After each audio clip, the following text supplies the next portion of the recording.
என்னம்மா அம்மா ஒரு இடத்துல நீ ஒரு இடத்துல கஷ்டப்படுறீங்களே, சாப்பாட்டுக்கு என்ன பண்றீங்க, காலேஜ் ஃபீஸ் என்ன பண்றீங்கன்னு கேட்கறதுக்கு எனக்கு நாதி இல்லாம நான் போயிட்டேனே. எனக்குன்னு ஒரு குடும்பம் இருந்திருந்தா நான் இப்படி இருந்திருப்பேனாங்க ஐயா. இங்க எங்க போச்சு குடும்ப பக்தி?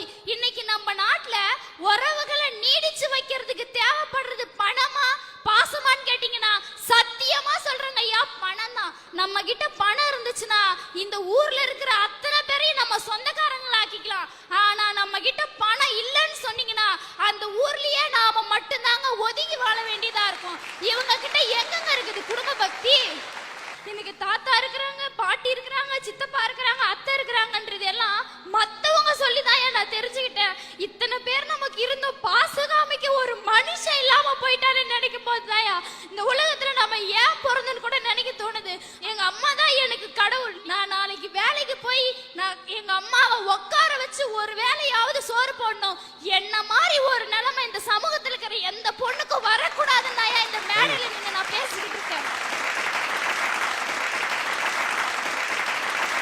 கண்ணின் மணியே கண்ணின் மணியே போராட்டமா, உன் கண்களில் என்ன நீரோட்டமா, கண்ணின் மணியே போராட்டமா. 16 வயசுலேயே கணவனை இழந்து இந்த குழந்தையை இந்த உயரத்திற்கு ஆளாக்குவதற்கு எங்கோ ஒரு இல்லத்தில் கொண்டு விட்டுவிட்டு திருப்பூரில் 12 மணி நேரம் பாடுபட்டு இன்றைக்கு அவள் பிஎஸ்சி பிஎட் பட்டம் பெற்றிருக்கிறாள் திவ்யா.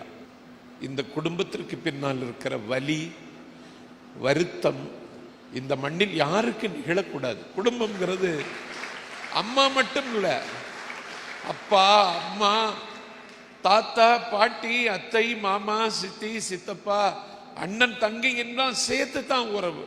ஆனால் எந்த உறவினுடைய பாசமும் எந்த உறவினுடைய வாசமும் கிடைக்காமல் இந்த திவ்யா இந்த உயரத்துக்கு வந்திருக்கிறாள்.